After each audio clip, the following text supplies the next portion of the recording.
Hello, good evening. आज आप लोगों को दो चीज़ एक ही पैकेज में मिलने वाला है, एक ही वीडियो में मिलने वाला है।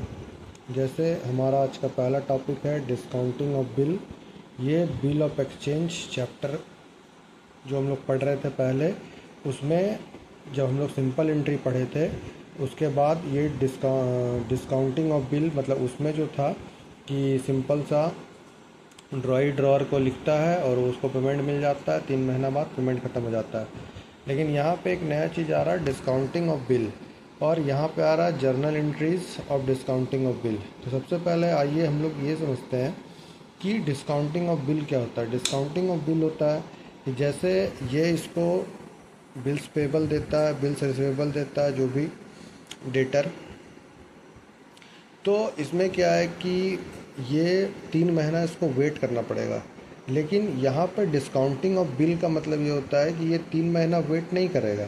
ये क्या करेगा, उसको बैंक से जाकर डिस्काउंटिंग करा लेगा। तो उसमें बैंक क्या करती है, बैंक डिस्काउंटिंग चार्जेस काटती है।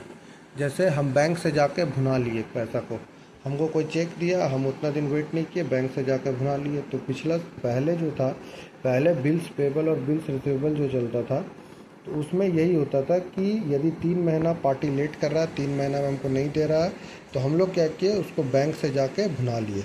डिस्काउंटिंग ऑफ बिल में यही होता है। तो यहाँ पे क्या है कि जैसा हमारा ये क्वेश्चन है, Dinesh received from Sridhar an acceptance for rupees 3000 on 1st September 2026, and at 3 months Dinesh got the acceptance discounted at 9% per annum at the bank. On the due date, Sridhar paid the required amount. Give journal entry in the books of Dinesh and Sridhar. तो discounting of bill का मतलब आप लोग समझ गए होंगे। और आप लोग कमेंट में ये ज़रूर बताएंगे आप लोग कहाँ कहाँ पे वीडियो देख रहे हैं, और यदि कुछ प्रॉब्लम हो तो आप लोग इसमें पूछ सकते हैं। तो हम लोग सबसे पहले जर्नल एंट्री का जैसा फॉर्मेट होता है वैसा बनाना है। हम बस समझाने के लिए यहाँ पे बना रहे हैं, journal entries in the books of Dinesh. ठीक है। और यहाँ पे जैसा कि पहले हम लोग बनाए थे, थोड़ा दूर में यहाँ पर हम लोग बना लेंगे journal entries in the books of Shridhar. अब यहाँ पे क्या है कि जर्नल एंट्री हमको करना है। तो ये दिनेश रिसीव्ड किया है, तो ये सेलर है, ये श्रीधर जो ये परचेजर है। तो दिनेश सेलर है, तो ये बिल्स रिसीवेबल करेगा। तो यहाँ पे 2026 सितंबर 1, ये हम पहले वाला एंट्री नहीं बना रहे हैं, डायरेक्ट यहाँ पे बना रहे हैं, bills receivable account debit to Shridhar account. ये 3000 और 3000, और सेम ऐसा ही 2026 में यहाँ पे होगा 2026 सितंबर 1। यहाँ पे श्रीधर के बुक्स में होगा, ये परचेजर है, तो ये बिल्स पे करेगा। तो ये यहाँ पे लिखेगा Shridhar account debit to bills payable account, bills payable account.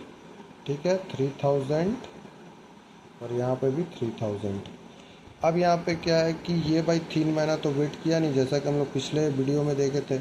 ये 3 महीना वेट किया नहीं, ये जाके किसी भी दिन बैंक से इसको डिस्काउंटिंग करा लिया या भुना लिया, जो भी आप लोग कहें।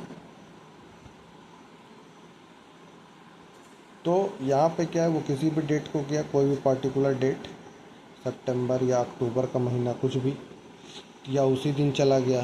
तो यहाँ पे क्या है कि भाई ये बिल्स रिसीवेबल है, इसको तो ख़त्म ही करना पड़ेगा। टू बिल्स रिसीवेबल ख़त्म हो गया, ये बैंक में जमा हो गया। अब यहाँ पे क्या है, बैंक पेमेंट करता है, तो बैंक अकाउंट डेबिट। तो यहाँ पे क्या है कि ये 3000 का था, बैंक इसमें बैंक चार्जेस भी काटता है या डिस्काउंटिंग चार्जेस काटता है, जो भी आप इसको कह लें। तो हम लोग ये देखेंगे कि ये कैलकुलेशन होता कैसा है। तो यहाँ पे हम लोग ये लिख लेते हैं, calculating of discounting of bill. तो यहाँ पे क्या है कि जैसे हमारा अमाउंट कितना था 3000, रेट ऑफ इंटरेस्ट क्या काटता बैंक 9%। कितना महीना के लिए ये था, ये पूरा चार्ज करेगा वो। कितना महीना के लिए था वैलिड, तो 3 महीना के लिए, तो 3/12, 1 साल तक रखे नहीं। अब यहाँ पे इसको काट दिए। अब यहाँ पे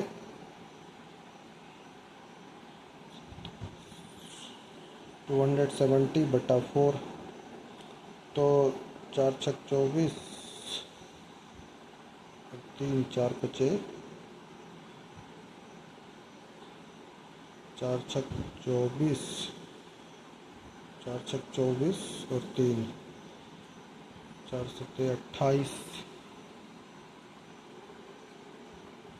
फिर भी 2 बचेगा, फिर यहाँ हो जाएगा 4×5 = 20। इसको आप लोग को हम नॉर्मल कैलकुलेशन में भी दिखा देते हैं। 4×6 = 24, 30, 4×7 = 28, 2, यहाँ 0.0, 4×5 = 20, ये कट गया, यानी 67.5 ये चार्ज कटेगा। तो यहाँ पे क्या है, बैंक अकाउंट डेबिट। तो यहाँ पे 3000 में 67.5 हम लोग माइनस कर देंगे। तो यहाँ पे क्या हो जाएगा, 2932 रुपया 50 पैसा। तो यहाँ पे बैंक जो हमको अमाउंट देगा वो 2932 रुपया 50 पैसा होगा। और यहाँ पे हो जाएगा डिस्काउंटिंग चार्जेस डेबिट, क्योंकि ये मेरा एक्सपेंस है 67.50 पैसा। लेकिन ये जब अपना ड्यू डेट जब पूरा होगा December 4, क्योंकि हम लोगों को पता है कि ग्रेस डे 3 मंथ मिलता है बिल्स ऑफ एक्सचेंज में, और 3 जो है वो ग्रेस डे मिलता है। तो December 4 इसका डेट होता है। तो इस दिन ये अपने बुक्स में पूरा पेमेंट दिखाएगा, बिकॉज ये उसको बोला नहीं था कि आप जाकर मेरा डिस्काउंटिंग करा लीजिए। तो bills payable account debit to bank account. Clear है? इसमें किन्हीं को कहीं कोई दिक्कत नहीं होगा। ये दोनों चीज़ एक ही में है, डिस्काउंटिंग ऑफ बिल और general entry of discounting of bill. और नीचे मैंने आप लोगों को कैलकुलेशन भी सिखा दिया। Thank you.